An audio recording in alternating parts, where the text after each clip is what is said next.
Well, good morning, everyone. Good morning from Massachusetts, from the East Coast of the U.S.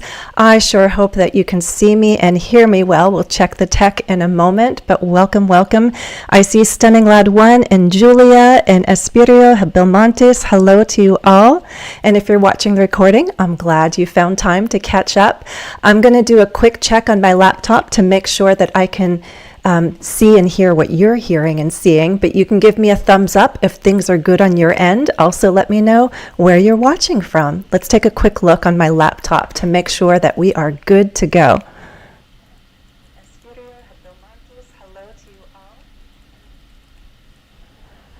Well, it looks good on my laptop and I hear my voice. It sounds clear.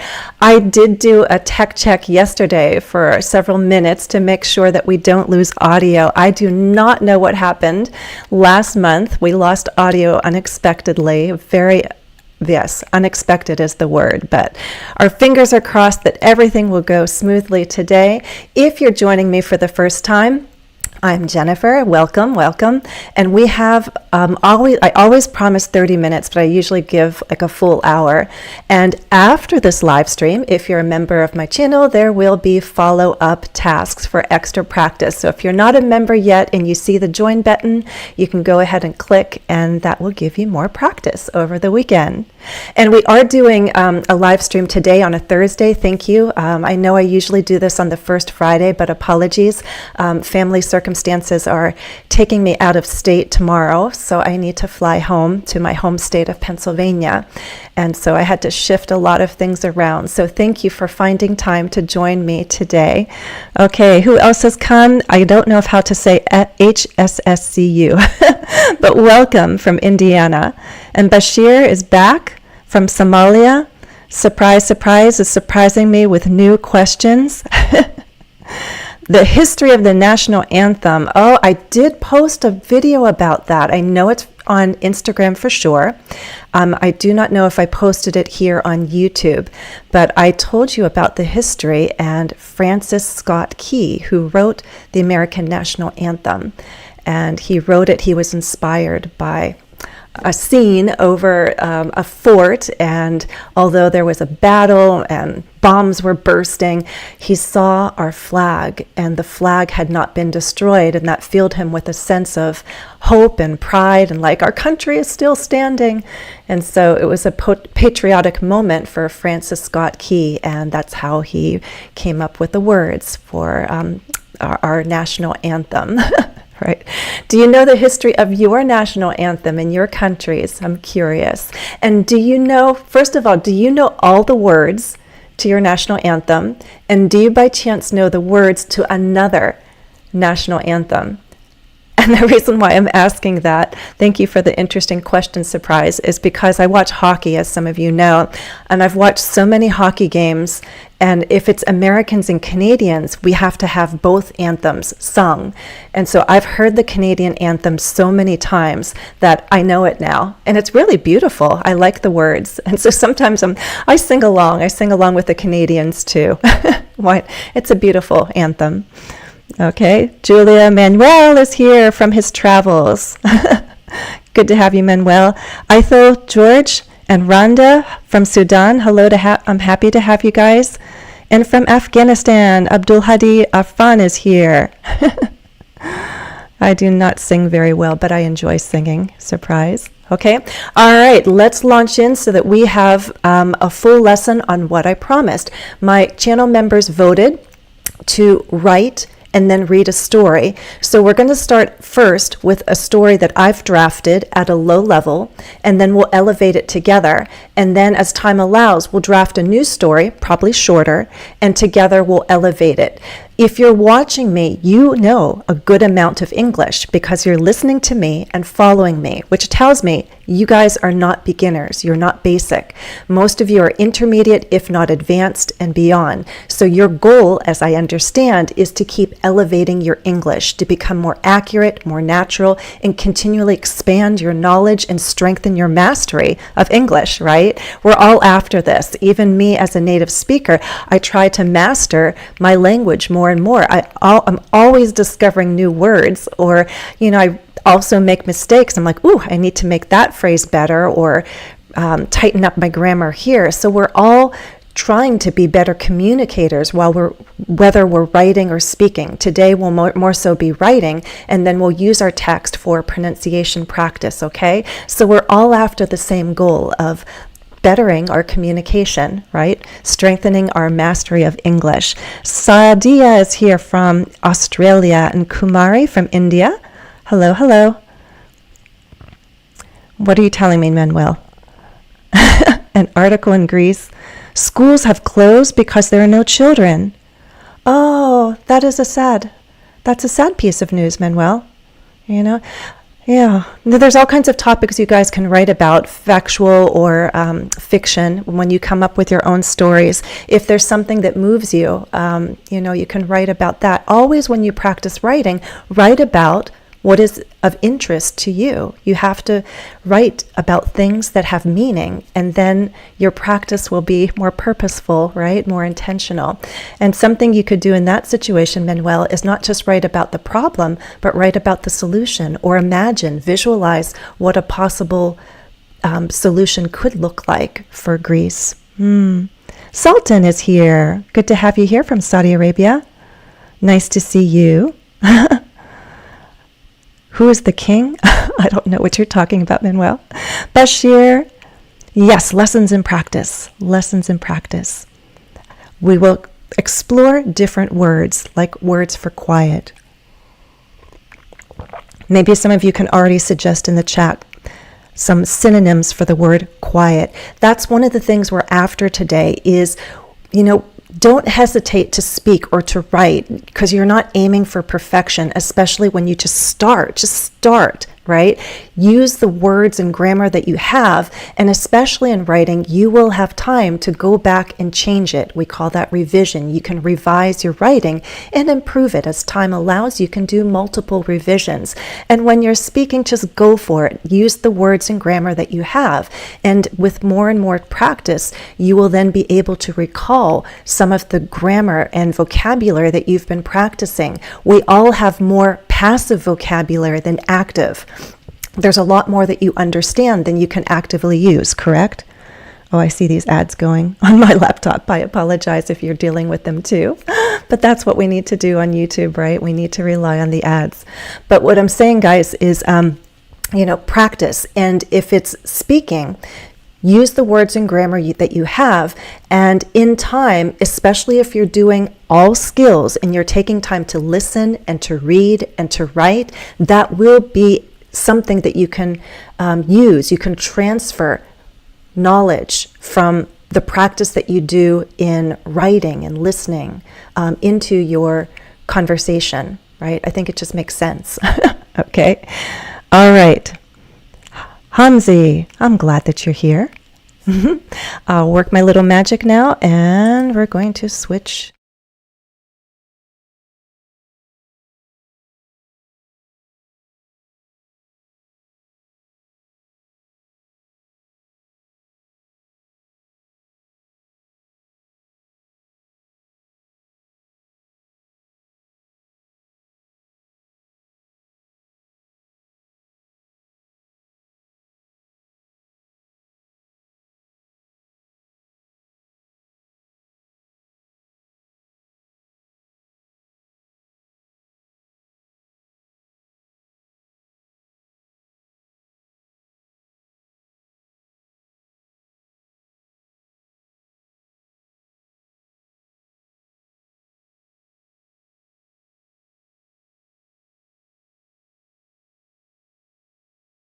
How did we lose sound?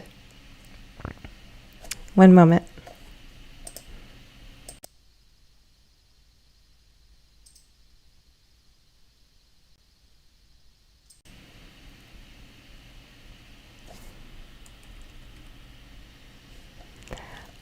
Okay, let's see if we're back in business. One moment. Yay! Yes?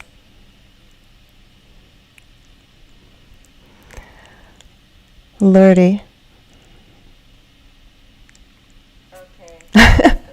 Okay, you'll have to catch my attention if somehow my... I'm going to have my laptop with low sound off to the side so that I can actually hear my voice.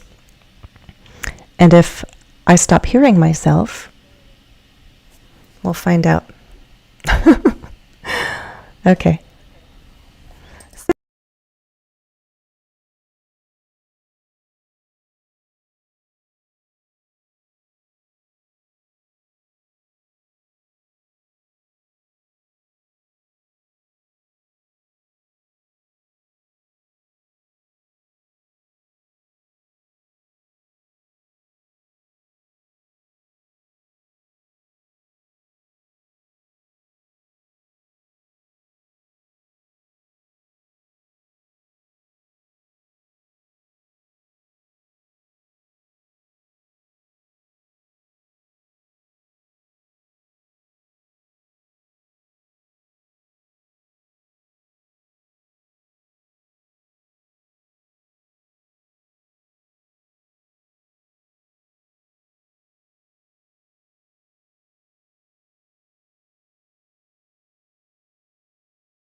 Are we back in business?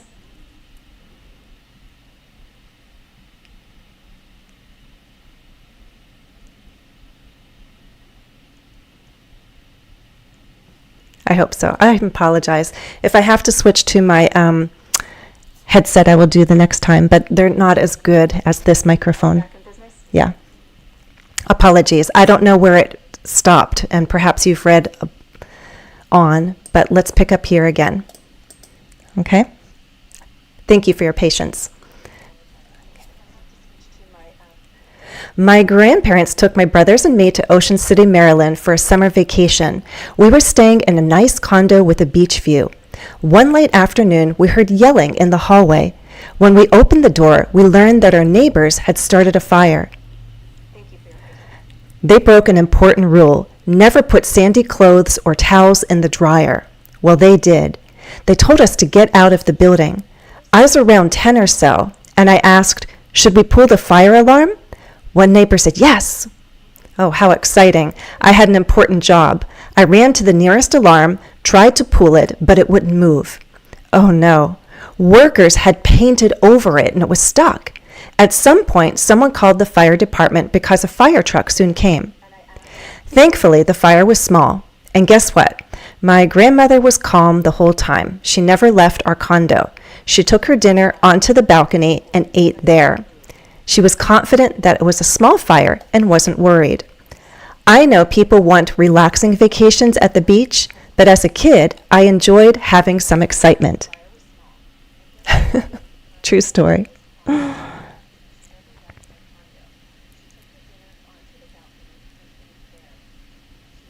Okay, if there are questions towards the end, I see Lucas might need some help. Lucas, we'll do have some Q&A towards the end, okay? Okay, guys, so the first thing we're going to do is go line by line and brainstorm ideas of how to elevate this. I think you'll agree, well, it's more than basic, right? It's actually quite well written in the sense that it's very clear, right? Good punctuation, clean grammar. I hope you'll agree on that. But there are a lot of basic words and common words, right? Exciting, I think, gets to be repeated, at least exciting, excitement. There's a lot of use of simple past, maybe past progressive, not too much beyond that, right? And then there's words like nice, which is common. This could be more sophisticated. Last month, we practiced reported speech, and there were a lot of reporting verbs that we saw, and that could replace the common ones of say, tell, and ask, right? So that's another opportunity for us to elevate the story. Okay, so any suggestions here? Did you know I was once in a fire? It's fine to start that way. It's nice to start with a question to get people curious about what this story is going to be about, What fire? Where? What happened? When? Right? All the questions start in the reader's mind. There are other ways to ask that question. Any suggestions? And I'm going to scroll to this one so that we can play around. We'll have the original and the revised. Did you know I was once in a fire? There are other questions we could use to pique interest, to pique curiosity, to create or stir curiosity.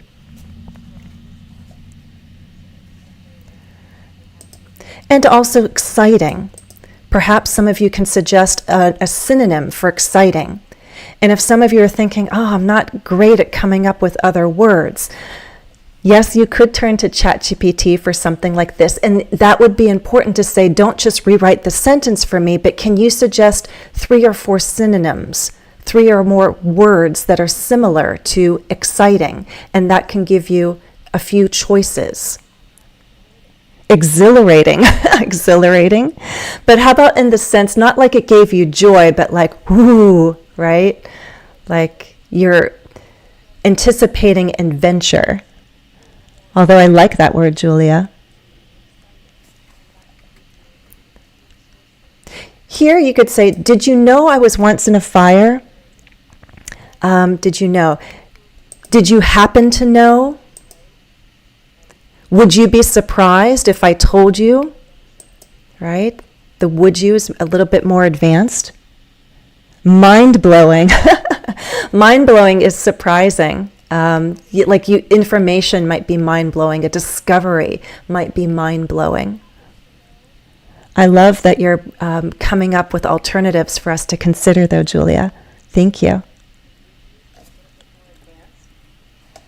I'm going to put this one here, a word that I have in mind.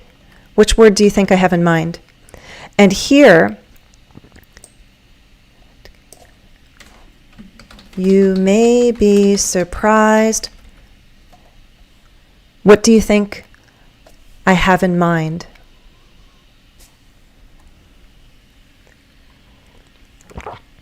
Julia's on the right track because we want to keep with ing adjectives.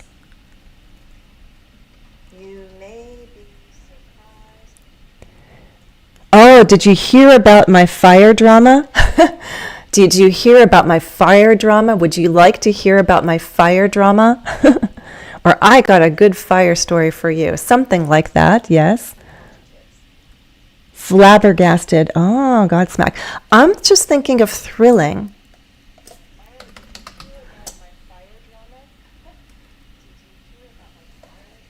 You may be surprised to learn, to know, to hear, to discover. We need an infinitive here. You may be surprised to know that I was once in a fire.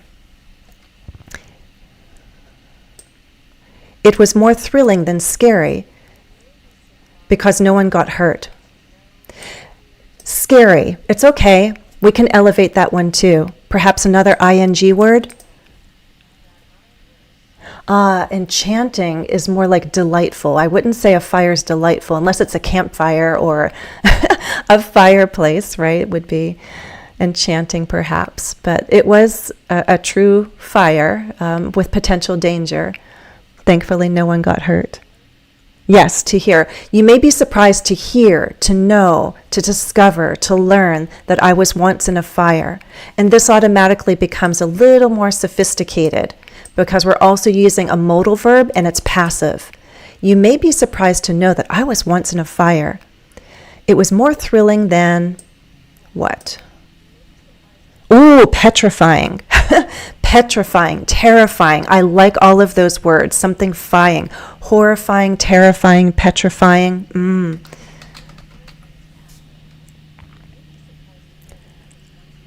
Scared one out of... Yes, if it was more thrilling... I would rewrite the sentence if I use scared out of your wits, but I like that, Christoph. You could say, to be honest, I was not scared out of my wits. I was actually thrilled or something like that. You could rewrite it and make use of that scared out of one's wits. So if you do want to stick to scary or scared, then you could elevate it by using a more idiomatic expression, like scared out of one's wits, right? Like scared out of your mind. I like that phrase. Keep track of any new words or phrases that everyone's suggesting here, because even if we don't use it, there are some good words being posted in the chat. Petrifying is one of them. Scared out of your wits. Okay? So you may be surprised to know I was once in a fire. It was more thrilling than terrifying because no one got hurt. My grandparents took my brothers and me to Ocean City, Maryland. This for a summer vacation. You can brainstorm. There's lots of possible different ways we could say that. One thing I can push you to do right here is we could use the past perfect, couldn't we? Right? Because I'm focusing on the fire, but how did we get there? If I'm not from Ocean City, Maryland, someone took me there and the taking happened first. So could we not use the past perfect here? That would be a little bit more advanced. We don't have to. We could use the simple past. It's fine. But right here is a good opportunity to use the past perfect because this happened before the fire.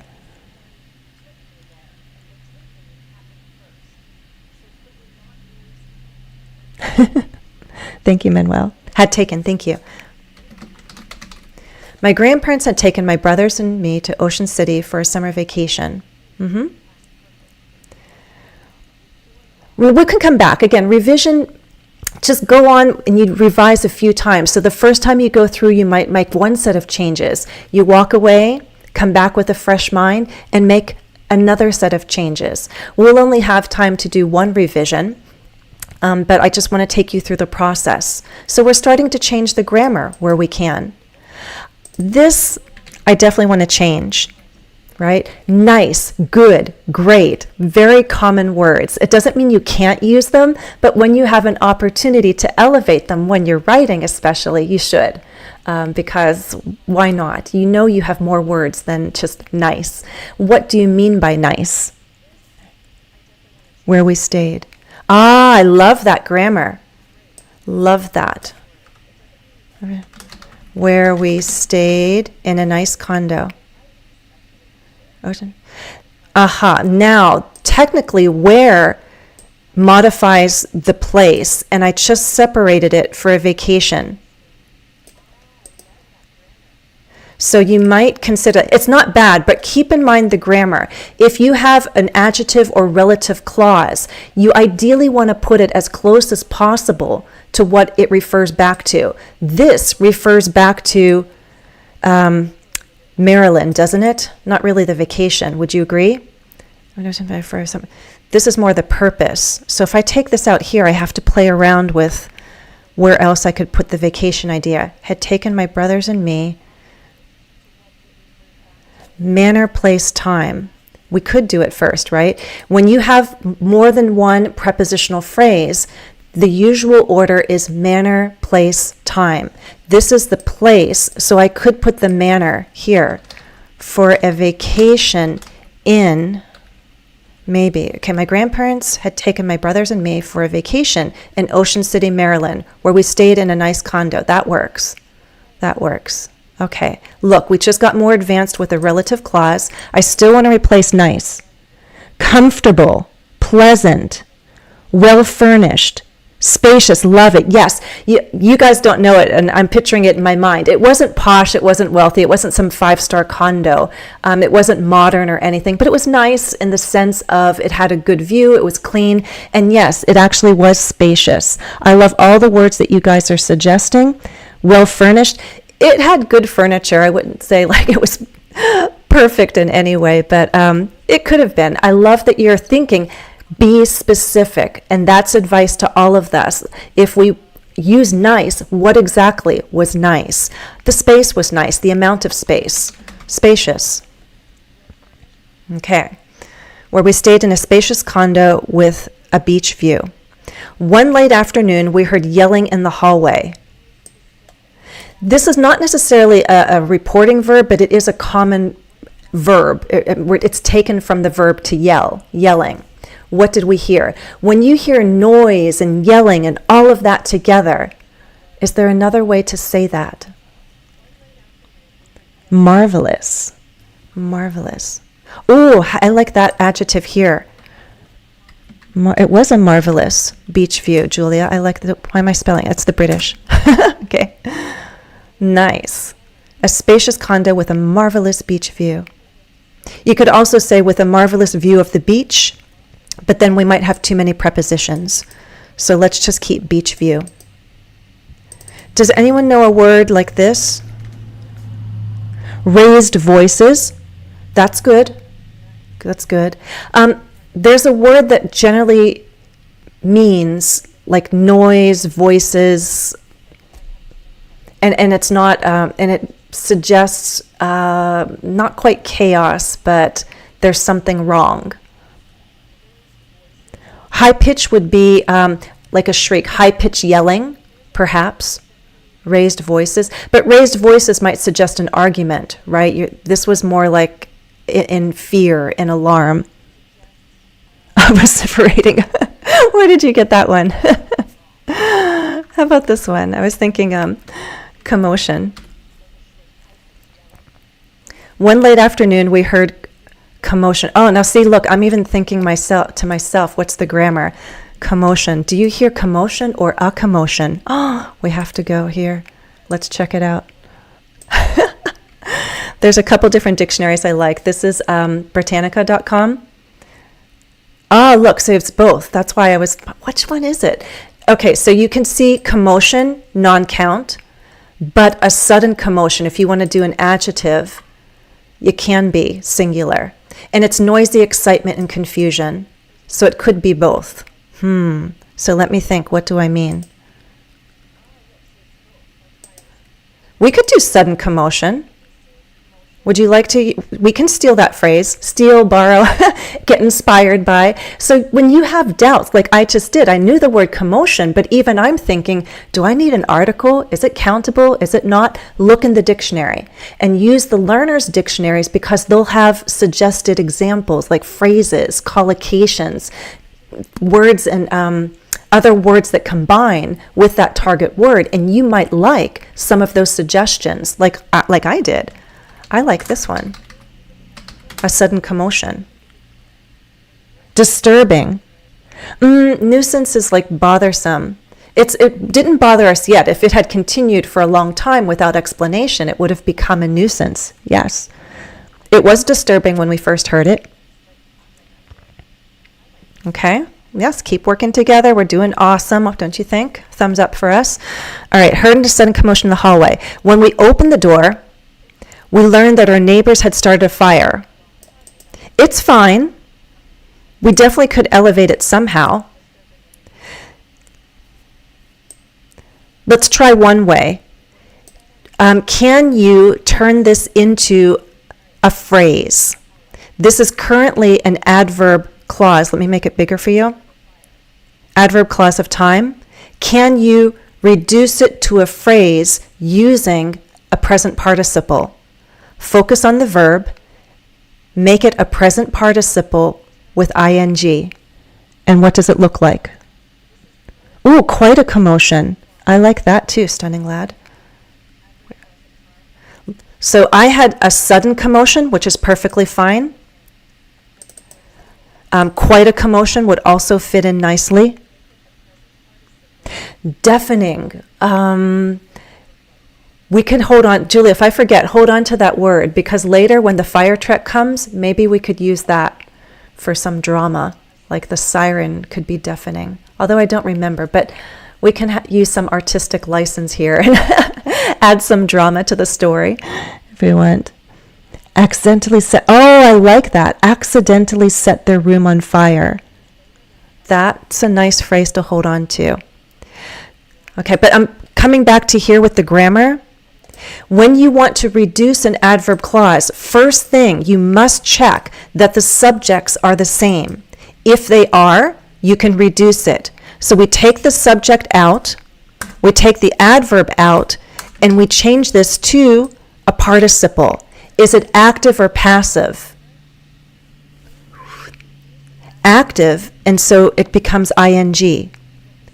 Opening the door, you could do opening the door. Some people would write upon opening the door, which is a little more bookish. It's possible. Upon opening the door, we learned that our neighbors, what was the phrase? Had accidentally set their room on fire. I like that. Had accidentally set their unit, because it's a condo with different rooms, their unit on fire. Opening the door. Correct. Someone else is saying I can't hear you, but I can. Someone else please confirm. My laptop has audio, so I feel like we're good to go. Okay. Okay. They broke an important rule, never put sandy clothes in the dryer. Broke an important rule. It's fine, but there are more ways to say it. When people don't follow rules, they break rules. There can be more sophisticated ways to say that.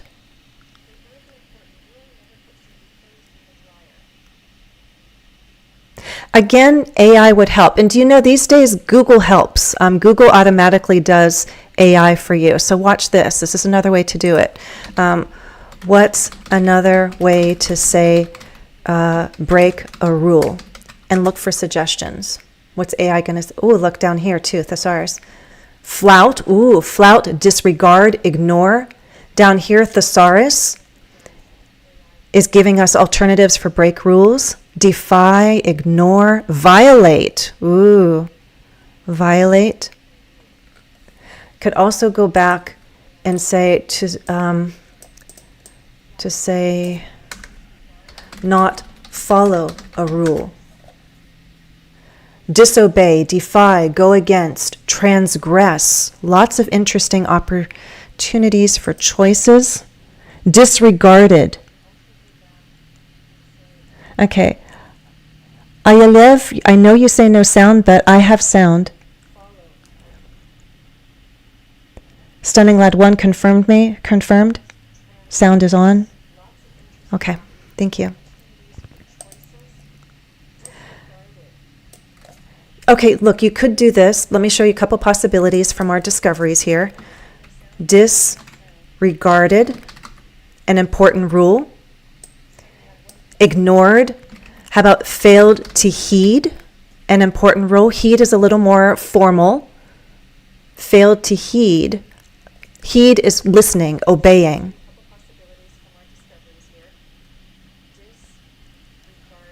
Oh, a stringent rule. I like that. Stringent rule.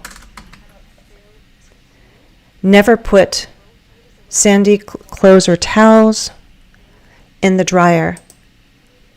You know, for emphasis, what am I thinking of?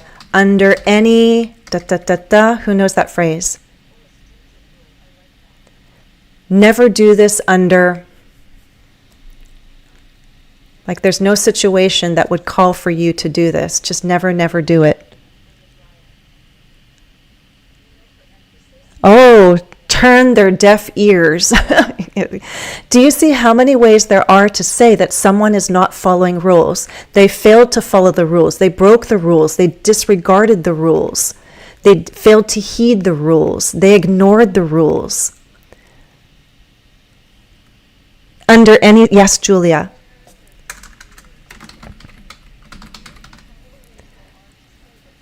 They failed to heed look at my mistake there, a stringent rule, never put sandy clothes or towels in the dryer under any circumstances. Well, they did just that, just for emphasis. They did just that. They told us to get out of the building. This can certainly be elevated. Think about what we learned last month. Think of the different reporting verbs. When you tell someone to do something and it's important, do it now. And they're not suggesting or recommending, they're saying it now. Oh, whatsoever. For emphasis. Under anyone. This is like really, really strong. Never. And the reason why you're not supposed to do that is because you cause a fire. So this is a little bit overkill. You don't have to, but we're just really emphasizing you should never, never, never put sandy clothes or towels in the dryer. Evacuate, beautiful. Love it. Vacate the building. Good job, guys. But I'm still looking for a way to say they told us to get out. But let's change it. Evacuate. Love it. Whoopsies. Evacuate the building.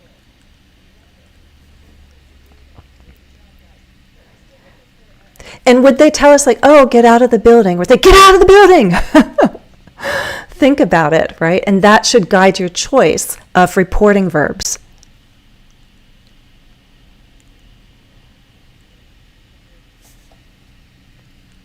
Instructed, only if you add an adverb, right? Because they'd say, you should exit the building. You should leave. You need to evacuate. It wasn't done calmly. There's a fire. They were panicking themselves because the fire was in their laundry room. Right now, gave us the instructions.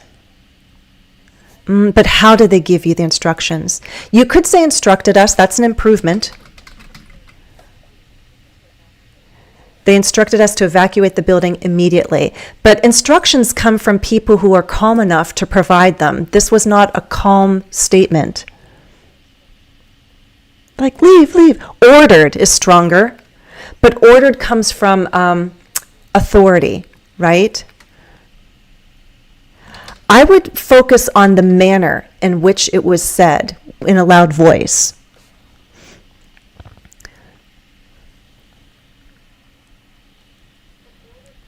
Okay, so what if we said, they shouted for us to evacuate the building, and I like that someone suggested immediately, or right now, okay? And explaining, I was around 10 or so at the time.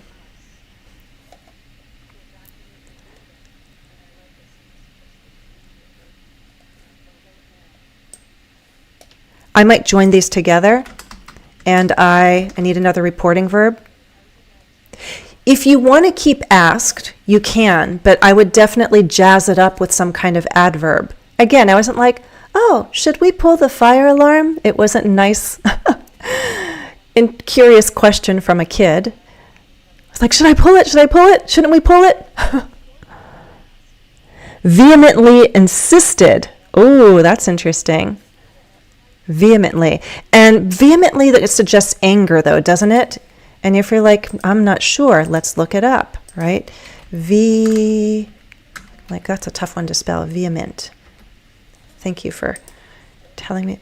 Strong, showing angry feelings. I like the idea of strength. I'm not sure about angry. They were more so scared.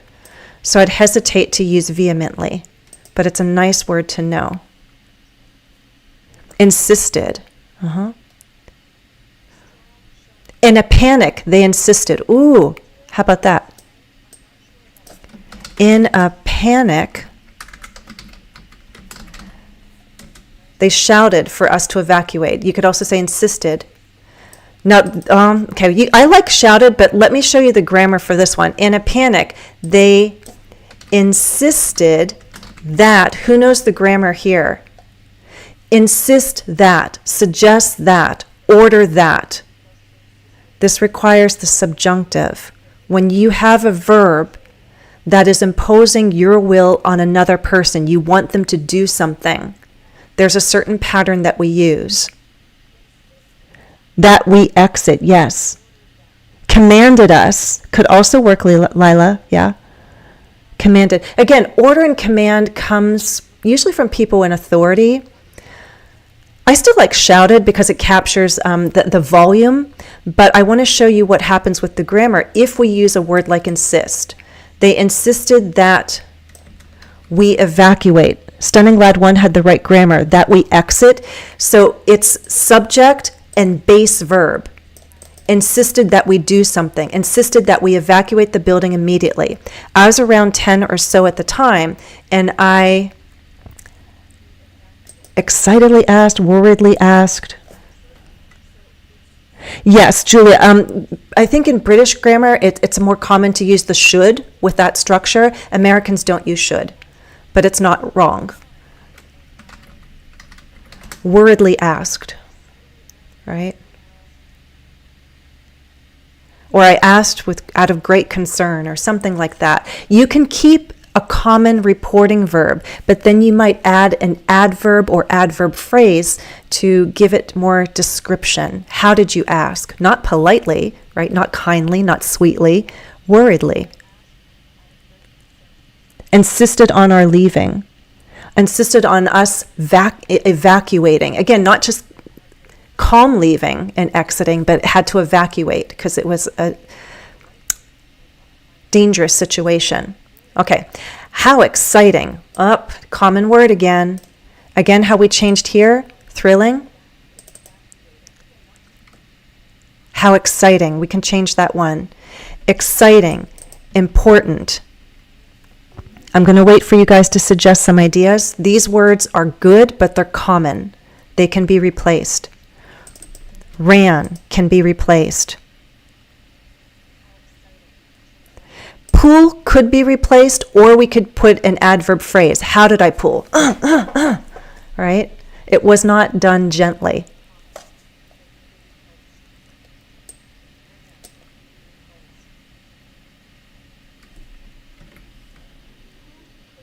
No, well, I wanted to set off the alarm, but it didn't go off.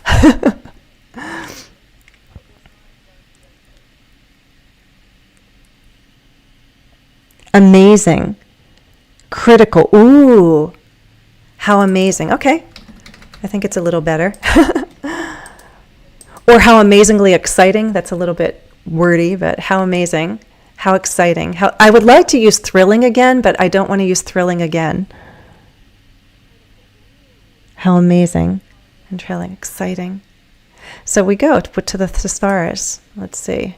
If you see thrilling, sometimes the dictionary itself will also in the definition give you thrilling. No, that's not going to help us. To a thesaurus we go. Thrilling. Electrifying, frantic, gripping, riveting, rousing, sensational, stirring. I don't like any of those too much. Oh, look, I could go back to exciting because I haven't used the word yet, and I could take magnificent and use an adverb.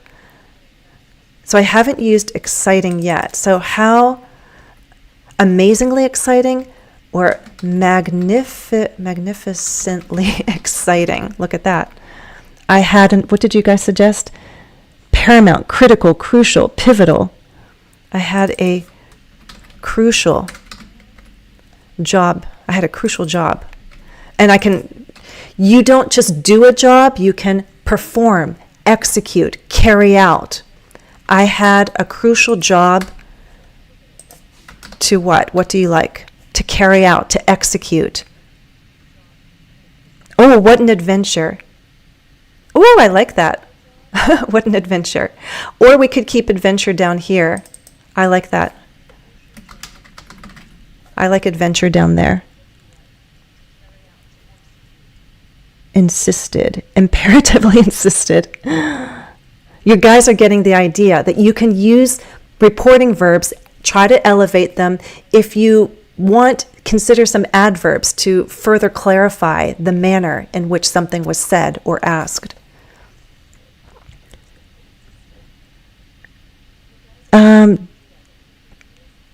Deline? I'm not sure which word you're suggesting, but I'm going to use perform. Execute could also work. Ran, going really fast.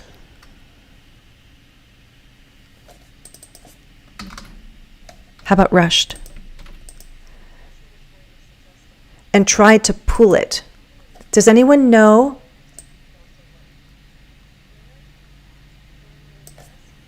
A verb that starts with a Y and you pull hard and fast.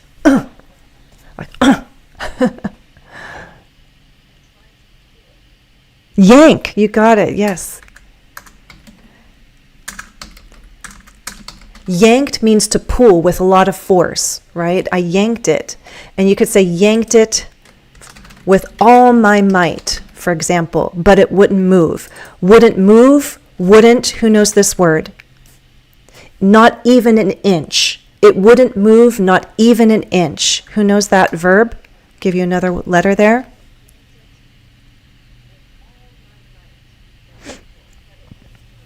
Oh no, expressing frustration. Workers had painted over it and it was stuck. You could combine these right here, by the way. For example, to my horror, to my frustration, what would you put in there?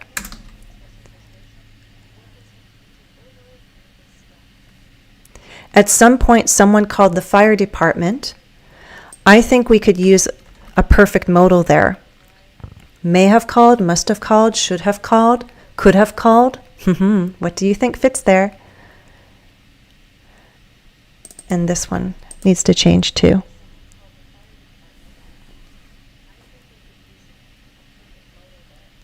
Much to my disappointment. Ooh, I like that. Much to... Oh, okay, but it wouldn't... Yeah, okay, we do that. Much... You could put much to my disappointment either with this sentence here or the next one. Much to my disappointment. No one guessed this one yet? Rhymes with fudge. Budge. This is a good one to know. This is advanced. Budge is move. Like if someone is really stubborn, we say, oh, they won't budge an inch. Like they won't move from their position. Budge. It just wouldn't even move a fraction. It was sealed shut tight. I could not pull it down because it was in place. Someone painted over the actual lever and I couldn't pull it. It wouldn't budge. Much to my disappointment, much to my dismay. Oh, that's even stronger. I like that, Julia. At some point, someone, which perfect modal, someone, Julia, dashed to the scene. Ooh, I dashed to the scene. Rushed, I like that. Dashed to the nearest alarm and yanked it with all my might. Ooh, we're getting very colorful. Budge is to move. It wouldn't move, it wouldn't budge. Okay, so much to my dismay. Oh, this is what I wanted to do. I wanted to join it with this sentence, right? You might think of an adverb that you can put here. If it's stuck and it won't move, how stuck was it? At some point, someone,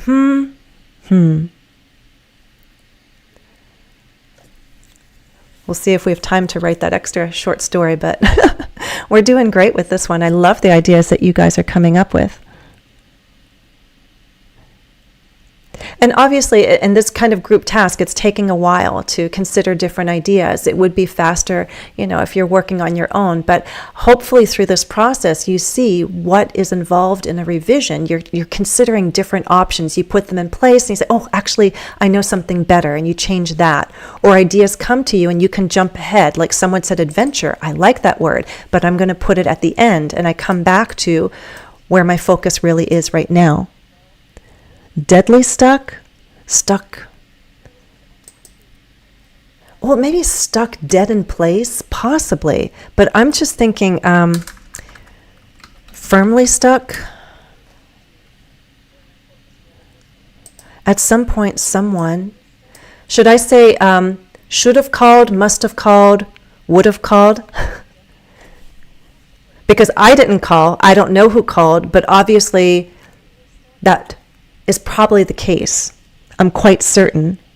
Someone initiated. Whether we use initiate or call, the question is, could we use a perfect modal? And then which modal communicates a high level of certainty?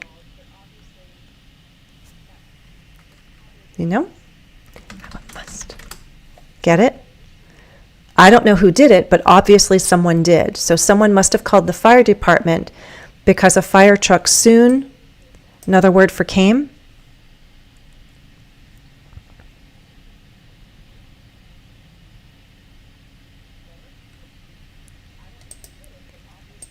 Someone could suggest there.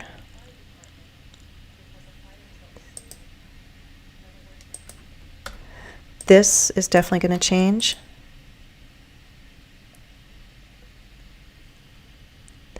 Took a lead and called. Oh, someone must have, that's fine, taken the lead and called. You could do like taken the initiative, right? Taken the lead, taken the initiative. Someone must have taken the lead and called the fire department. Lead, and so they led the action that needed to be done in order to handle the situation.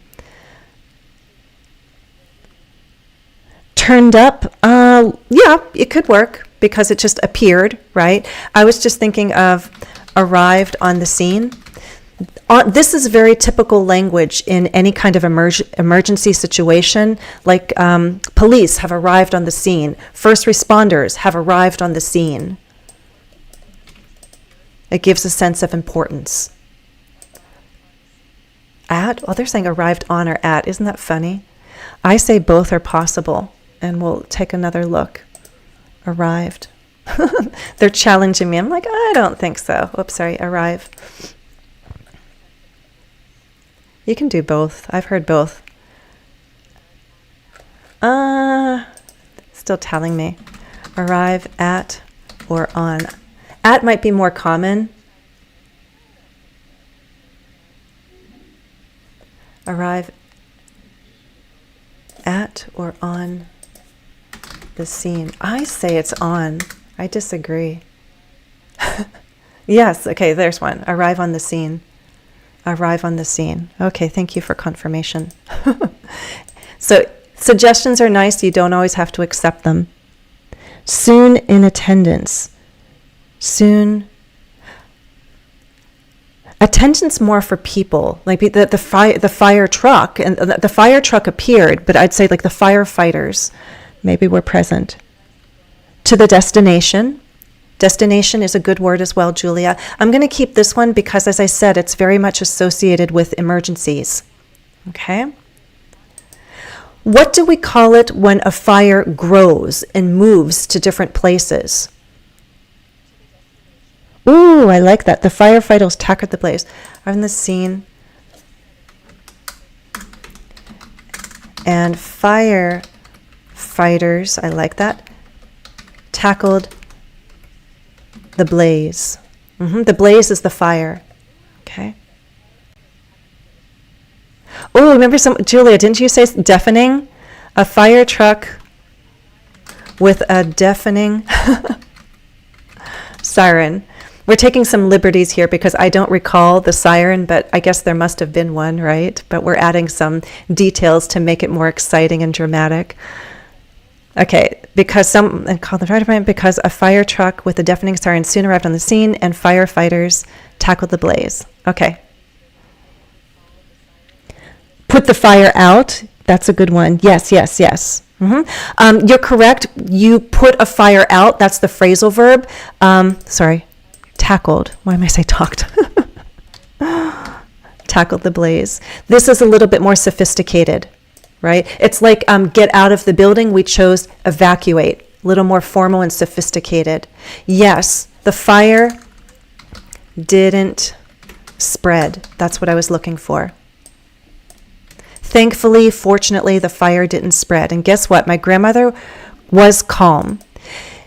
Was is the verb to be. The verb be is always going to be present in our speech and writing. We need it. It's a common word and we need it. But there are times when we can replace it as a linking verb. If she was calm the whole time, I could emphasize that with remained, right? She never left our condo. Instead, she took her dinner onto the balcony and you could play around a little bit here. Dined there, enjoyed it there, and ate there, and finished it there. There's different ways you could have fun with that.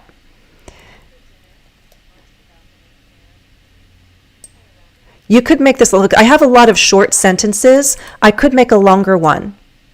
Instead, she took her dinner onto the balcony and ate there. Why? Because she was confident. At the same time, look, she and she, same subject. This is another adverb clause, not of time, but of reason. It is possible to reduce it. We take out because, we take out she, and you take out the verb to be. And what are you left with? Instead, she took her dinner onto the balcony and ate there, confident that it was a small fire. You take that. Or that that she was in no real danger. Because we've said fire a few times, we don't have to repeat it. But do you see, there were a couple times earlier upon opening the door, that was an adverb clause of time. We'd made it a phrase with ing, opening the door. Here, we reduced it and we're left with an adjective. Because she was confident, we can take out all of the beginning, because she was, and we're just left with confident. And it's understood that this refers to the subject, she. Remained calm throughout. I like that. Read throughout the what? You'd have to say throughout what? The drama, the chaos, the frenzy, the situation, right? The drama. I like drama, the frenzy.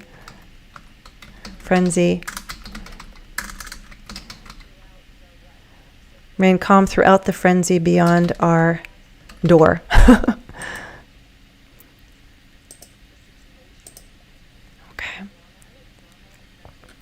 This can be changed as well.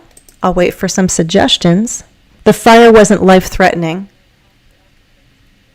Confident she was in no real danger. There was no threat to her life. It was not life-threatening.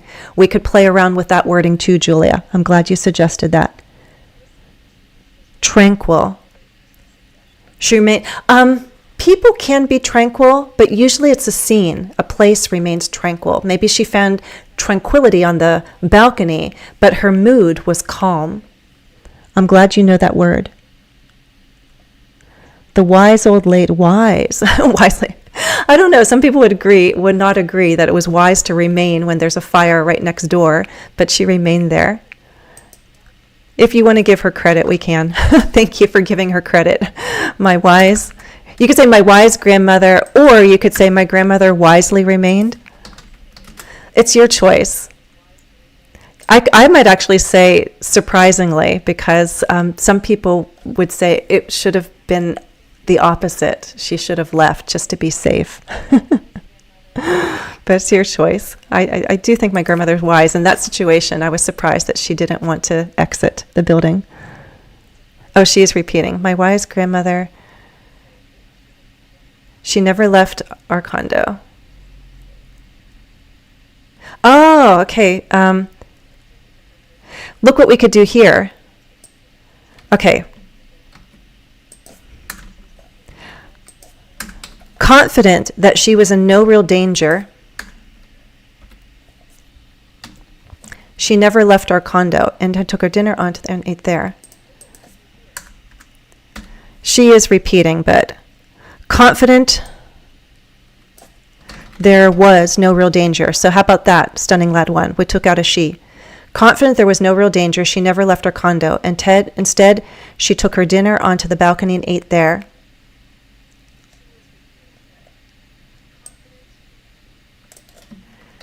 We'll end up with this one where we need to wind down. People typically seek relaxing vacations at the beach. But as a kid,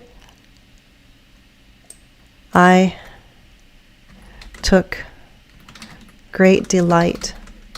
And I told you great is one of those common words, but if you can put it into an idiomatic phrase or some sort of colorful phrase, you can get away with it. I took great delight. Enormous delight? Ooh, how about that? Enormous delight in having some adventure. Ooh, nice suggestion, Julia. Unperturbed. Ooh, Brave. Okay, that's nice because I still think it wasn't the wisest decision. You guys are awesome. Okay, ready. Here we go. Revised version. Again, could we elevate this more, polish it more? Yes, but look what we did. Look what we did. We made a more sophisticated version. You may be surprised to know that I was once in a fire. It was more thrilling than terrifying because no one got hurt. My grandparents had taken my brothers and me for a vacation in Ocean City, Maryland, where we stayed in a spacious condo with a marvelous beach view. One late afternoon, we heard a sudden commotion in the hallway. Upon opening the door, we learned that our neighbors had accidentally set their unit on fire. They failed to heed a stringent rule: never put sandy clothes or towels in the dryer under any circumstances whatsoever. Well, they did just that. In a panic, they insisted that we evacuate the building immediately. I was around 10 or so at the time. I worriedly asked, "Should we pull the fire alarm?" One neighbor said, "Yes." How magnificently exciting. I had a crucial job to perform. I dashed to the nearest alarm and yanked it with all my might, but it wouldn't budge, much to my dismay. Workers had painted over it, and it was firmly stuck. At some point, someone must have taken the lead and called the fire department because a fire truck with a deafening siren soon arrived on the scene. Maybe this is called... we have fire a lot. In America, we call 911. And this one also is repeating with some. Sounds a little weird when I read it. Read your work aloud. When you read it aloud, you catch things. I'm like, that doesn't sound quite nice. Now listen. Workers had painted over it and was firmly stuck. Someone must have taken the lead and called 911 because a fire truck with a deafening siren soon arrived on the scene, and firefighters tackled the blaze.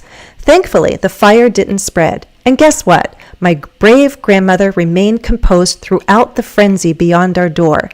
Confident there was no real danger, she never left our condo. Instead, she took her dinner onto the balcony and ate there. People typically seek relaxing vacations at the beach, but as a kid, I took enormous delight in having some adventure. Good job, good job. Brave old lady. Okay, my brave... You want to... My brave grandmother. What do you want to say? I would go for brave old lady. Okay, so here you want to... Wise grandmother. Comfort, there was the brave old lady. Although, I have to be careful because old is not very respectful, so I never would really call my grandmother an old lady. But if it's said with affection, you can get away with it. The brave old lady never left our condo. The brave old grandma.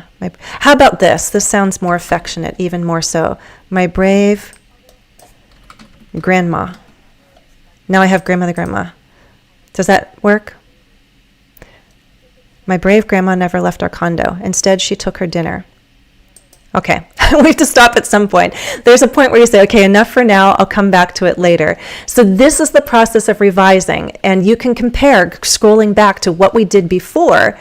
This one, I'd say, is probably around, let me go scroll out, B1, right? B1. I would say this is definitely B2 at least. Touching upon C1, because we have some good words in here. Commotion, crucial, B2, C1. And so this is what you guys can do. And by the way, there is an upcoming lesson. I'm working on it. I filmed it. It'll take a couple weeks to produce, where I have a story that I'm sharing, another family story, and I take you through the process of elevating it, especially in terms of vocabulary, but also with grammar, so that you understand there's never this masterpiece that results right away. You are capable of producing something of higher quality. It just takes time. right? And it gives you the opportunity to pool the vocabulary and grammar that you know, and also tap into resources to get new ideas. You won't have the benefit of other learners with you as you did today, but you can tap into the resources that I showed you, learners' dictionaries, a thesaurus, Google it, and take advantage of AI. If you're working with ChatGPT, here's my last piece of advice. Do not just write a story and then copy and paste it into ChatGPT and say, make it better or make it more advanced. You can ask AI to guide you like an assistant tutor, right? Let them be your tutor and guide you to make a more advanced version and go line by line. So this is a suggestion that I have, and I'll put it here. I can also put it in the chat. Let me see if I can do that for you guys. Oh, you know what I'll do? I will copy and paste it. That's what I will do. I'll copy and paste it into a comment. So you can use it if you like it. So let's say you practice writing your own story. What you can do is copy it and paste it into ChatGPT. Do not ask it to just revise it in a matter of 3 seconds. Tell ChatGPT, AI, Gemini, whatever AI tool you like, I am an intermediate or advanced English language learner. Right? I suspect a lot of you are advanced if you're listening to me. I'd like you to guide me to write a more advanced version of a story I wrote. Imagine you're a helpful, friendly, encouraging English language teacher. Please help me revise the story sentence by sentence. If you identify mistakes, please tell me where they are, but don't make the corrections for me. Guide me to spot the mistake and then fix it myself. I'll ask for more help if I need it. Suggest ways to elevate the vocabulary and grammar. I'd like to write the story at the C1 level of English. What are you aiming for? Those of you who know with confidence you're C1, aim for C2. Those of you who are followed today but it was rather difficult, say that you're intermediate and you can aim for B2, C1. Okay, so you choose what's appropriate for you. Once ChatGPT takes you through that process, you can ask it to put it all together because you're going to be going line by line. So at the end, I'd say, oh, thank you. Now we're done. Can you please share the new version as one whole text at the C1 level? If you have the audio, the dictation enabled, you could be talking, right, with ChatGPT or whatever AI tool you're using. And you can say, I'd like to read it aloud, or you, please read it aloud to me, right? So these are ways that you can use AI, not to do things for you, but to guide you, okay? Yes, you can ask for a few examples to chew over, as Stunning Lad 1 said. Oh, I like what you're suggesting, Julia. Give the benefit of the doubt. Good expression. Vocabulary and grammar. Someone's asking, what am I basing this on? The proficiency levels, vocabulary, grammar, sentence complexity, all of that factors in. If you Google the CEFR levels, CEFR levels, there are some tools that will allow you to copy and paste a text in there, and they'll give you an evaluation of what they think it is. You could also ask AI, like ChatGPT, to evaluate a text and say, what level, what CEFR level do you think this is at? If you're not familiar with those levels, just ask, do you rate this as intermediate, high intermediate, advanced? And again, compare the original and then the revised one. Right? But again, don't worry so much about the numbers. Just go with the version you have, and you want to go through the process of polishing it. It does take time. You're not going to do this every day, right? But let's say you do this once or twice in a month, where you sit down, you write a short text. It does not have to be as long as mine. It could be a simple paragraph, but go through the revision process and consider ways to revise it. Let ChatGPT guide you if you're not working with a private teacher like me. Okay, so watch for the other story coming up. I'll share it in a couple of weeks. What I might ask my members to do is consider going through this process on their own and sharing.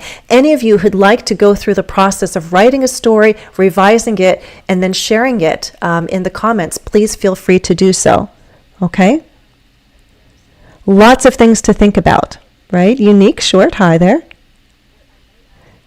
Yes, AI is not perfect yet, and I don't love all of its suggestions. I like some, but it is a tool. It is a tool that you can turn to rely on We're going to wind down. We are 10 minutes past the hour. If there's any final Q&A, go ahead and put it in. I'll stay around for another minute or so. Let's wrap up by saying, thank you for being here, but a special thanks to my members. And members, you will get your follow-up task. What I might do is choose some of the vocabulary that came up today, even words that we did not use. Julia recommended petrifying, for example. I might go back through some of the vocabulary and quiz you on the vocabulary that was used today. We also practiced reducing adverb clauses. That came up with an adverb clause of time with when, and an adverb clause of reason with because. You at this level, all of you listening to me, are not basic, and you're probably beyond just intermediate. You're probably high intermediate, if not advanced. You need to have comfort reducing adverb clauses. I have videos on that, but it's something that I want you to practice doing, okay? You do not have to use a lot of fancy words to sound advanced, but you do want to have variety. So that's why these kinds of exercises help. When you do more reading and writing, it will transfer because you're activating more of that vocabulary and grammar that you need to access when you're speaking. Sometimes you see a story like we wrote today and it all makes sense, but it's not easy for you to access that kind of language when you're speaking. But the more that you listen and read and write, it will transfer. Okay? If you want more in-depth practice and feedback and have the cameras and mics turned on for all kinds of learning fun, and get live Q&A with me, that happens on Patreon. We took a short summer break, but September we are resuming our 75-minute classes with pre and post lesson tasks. The first pre-lesson task has been shared on Patreon with my lifelong learners, and we are going to meet on Zoom on September 12th and 26th. You must be B2 or higher. We focus on all skills. If you can't attend the live sessions, they're recorded. Just check it out on Patreon. The link is also on my YouTube channel. Okay? And I welcome you all to consider that opportunity. Let's come here. Thank you for your patience. Look at that. We had audio. We just had to get it going. And it worked. Okay. Yes. Oh, the chat disappeared? That's weird. I apologize for the technical difficulties.